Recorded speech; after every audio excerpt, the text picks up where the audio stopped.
दोस्तों जय हिंद। इस वक्त पूरी दुनिया में या फिर ये कहें कि पूरे भारत में अगर सबसे ज्यादा कोई बदनामे जमाना है तो वो है नुपुर शर्मा।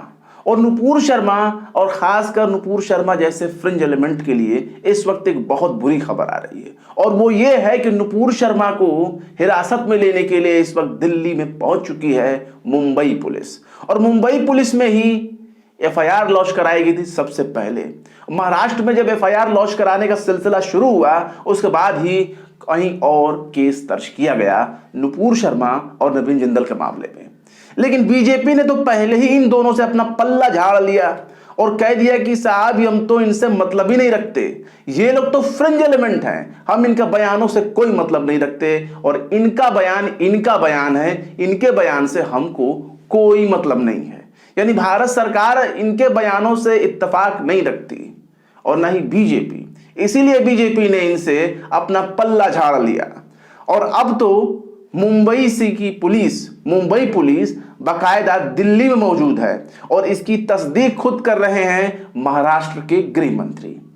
और महाराष्ट्र के गृह मंत्री ने कहा है कि इस वक्त नुपुर शर्मा को हिरासत में लेने के लिए दिल्ली पहुंची हुई है मुंबई की पुलिस। आपको एक खबर बता दें, यह खबर आई कहां से? यह खबर आई है न्यूज़ 24 ने ट्वीट करके बताया और अब तक तो यह खबर चल भी चुकी होगी। और लिखता है hashtag breaking news, Nupur Sharma को हिरासत में लेने के लिए महाराष्ट्र पुलिस दिल्ली में है। महाराष्ट्र के गृह मंत्री दिलीप वलसे पाटिल, यानी दिलीप पाटिल जो है महाराष्ट्र के गृह मंत्री हैं, इन्होंने जो है अपना ये बयान दिया है। और इसके साथ ही नुपुर शर्मा के मामले में कई जगहों से लूप होल देखने को मिल रहा है। महाराष्ट्र सरकार इस मामले में एक्शन तो ले रही है, महाराष्ट्र की जो पुलिस है वो एक्शन तो ले रही है, लेकिन बाकी जगहों का क्या हाल है? अभी तो उनको कोलकाता भी जाना है, बंगाल में भी उनके खिलाफ, पश्चिम बंगाल में भी उनके खिलाफ केस दर्ज कराया गया है, वहां से भी उनको समन भेजा गया है। मुंबई पुलिस उनको पहले ही समन भेज चुकी थी, 25 तारीख को उनको आने के लिए बोल रही थी, लेकिन नुपुर शर्मा थी कि 4 हफ्ते का डिमांड मांग रही थी कि साहब हमें 4 दिन का, 4 हफ्ते का और मौका दे दीजिए ताकि हम मौजूद हो सकें, आपके सामने हाजिर हो सकें। अच्छा, दिल्ली पुलिस में भी केस दर्ज है, लेकिन दिल्ली पुलिस की इतनी हिम्मत नहीं है कि नुपुर शर्मा जैसे फ्रिंज एलिमेंट को हिरासत में ले सके, गिरफ्तार कर सके, उनसे पूछताछ कर सके, क्योंकि दिल्ली की पुलिस किसके अंडर में है ये आप जानते हैं।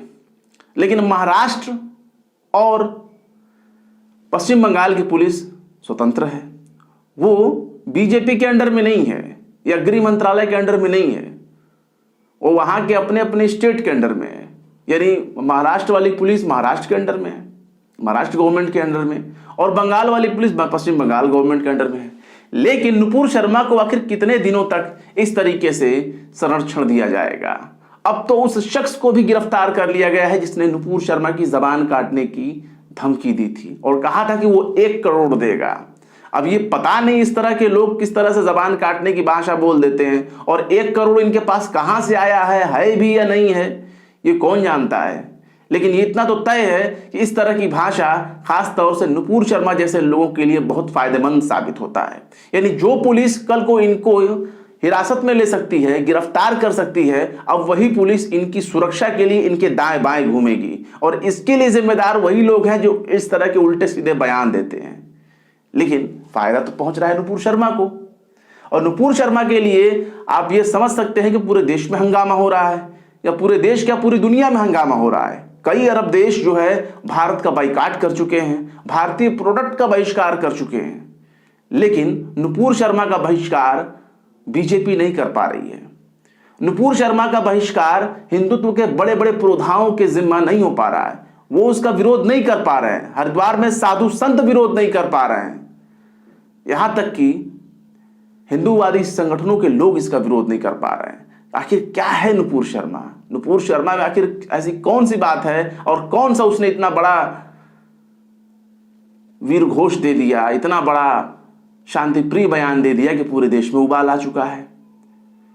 कई स्टेट में, भारत के कई स्टेट में जो है वो हिंसक प्रदर्शन हो चुके हैं। प्रदर्शन के दौरान उन पर पुलिस पर पथराव हुआ, पुलिस पर भी आरोप लगा कि पुलिस ने भी उन पर गोलीबारी की, पथराव किया, ये तमाम चीजें आ चुकी हैं सामने। लेकिन जिस शख्स की वजह से ये हो रहा है, यानी जो शख्स इस पूरे बवाल का जड़ है, वो अभी तक शांति से अपने घर में बैठे हुए क्या मौज से जी रहा है। और बीजेपी ने तो इनको बाकायदा फ्रिंज एलिमेंट कह दिया, खुद सरकार ने इनको फ्रिंज एलिमेंट कह दिया है। और ऐसे फ्रिंज एलिमेंट को किस तरह से तहफ्फुज दी जा रही है, किस तरह से सुरक्षा दी जा रही है, ये हम और आप नहीं बल्कि पूरी दुनिया देख रही है। और महिला के नाम पर आंसू बहाने वाले लोग ये भूल गए कि जिनके बारे में इस शख्स ने बोला, जहर बोला, हजरत आयशा, वो भी तो एक महिला है, वो भी तो एक महिला हैं। आखिर उनके बारे में ऐसे अपशब्द क्यों बोल दिए गए? लेकिन नहीं, अब तो पूरे देश में आग लगी हुई है। अग्निपथ के नाम पर आप देखें कि चारों तरफ नौजवान जो है भड़के हुए हैं। और आज ही के दिन यानी शुक्रवार के दिन ही मुस्लिम तंजीमों ने जो है कॉल दे रखा है कि वो भी जुमे की नमाज के बाद प्रोटेस्ट करेंगे। तो ऐसे में सवाल है कि अगर एक ईंट पत्थर भी चलता है अग्निपथ का विरोध करने वाले नौजवानों की तरफ से, तो क्या मुस्लिम संगठन ये कहते फिरेंगे अब कि भैया हमने नहीं किया? पूरा इल्जाम इन्हीं के ऊपर आ जाएगा। और मुस्लिम संगठनों को चाहिए कि वो फिलहाल अपने पांव को पीछे खींचे, क्योंकि हालात इस वक्त वैसे नहीं जैसा वो सोच रहे हैं। लेकिन नुपुर शर्मा बिल्कुल आजाद है, नुपुर शर्मा पर कोई आंच नहीं आएगी। नुपुर शर्मा की गिरफ्तारी की डिमांड करने वाले कई लोग अपनी जान गंवा चुके हैं, कितने लोगों के घरों पर बुलडोजर चल चुका है। लेकिन अब वही बुलडोजर मजाल नहीं जो प्रदर्शन कर रहे नौजवानों के घर वो चला दें। आखिर क्या वजह है? क्या इनके कपड़े उस टाइप के नहीं हैं? क्या इनके लिबास वैसे नहीं है जैसे नुपुर शर्मा का विरोध करने वालों का लिबास था? उन पर गोली भी नहीं चलाया जा रहा है, उन पर डंडे भी नहीं बरस रहे हैं। आखिर क्या बात है? लेकिन नुपुर शर्मा बिल्कुल मस्त है। नुपुर शर्मा को कोई फर्क नहीं पड़ता। अभी हाल ही में खुद योगी आदित्यनाथ ने अपने नेताओं को, अपने मंत्रिमंडल के लोगों को समझाया कि नुपुर शर्मा के मामले से वो दूर रहें, कोई भी बयान उनके फेवर में ना दे नुपुर शर्मा के मामले में, क्योंकि बीजेपी यानी उस संगठन जो है वो पहले ही उनके बयानों से पल्ला झाड़ चुका है और उनको सस्पेंड कर चुका है। और इन लोगों का वो समर्थन नहीं करती, पार्टी यानी बीजेपी उनका समर्थन नहीं करती। तो इसलिए योगी आदित्यनाथ ने अपने लोगों को समझाया कि इनके चक्कर में ना पड़ो, इनसे दूर रहो, क्योंकि इनसे बदनामी हो रही है। और आप तो जानते हैं जिससे नाम होता है बीजेपी वहां चिपक जाती है, और जिससे ज्यादा बदनामी मिलने लगती है बीजेपी उनसे दूरी बना लेती है। ना चाहते हुए भी बीजेपी के कई सांसद, नेता नुपुर शर्मा के साथ खड़े हैं, चाहे जाने में चाहे अनजाने में। उमा भारती को भी आप देख सकते हैं। उमा भारती कहती हैं कि अगर उन्होंने कोई विवादित बयान दिया है तो क्या हम उनको भेड़ियों के बीच छोड़ दें? यानी जो विरोध कर रहे हैं उनकी नजर में भेड़िए हैं। इसी तरीके से आप देख सकते हैं साध्वी प्रज्ञा सिंह ठाकुर यानी गोडसे प्रेमी गैंग की मुखिया, वो कह रही हैं कि अगर बगावत करना है तो मैं बागी हूं, यानी सब कुछ अपने मन से होगा।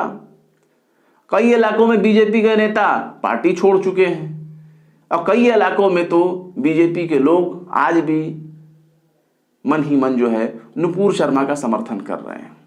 और गाहे बगाहे उनकी खबरें मीडिया में आती रहती हैं, उनके बयान मीडिया में आते रहते हैं। लेकिन नुपुर शर्मा को सजा कब मिलेगी, उसे पुलिस कब गिरफ्तार करेगी? क्योंकि हिरासत और गिरफ्तारी में फर्क होता है।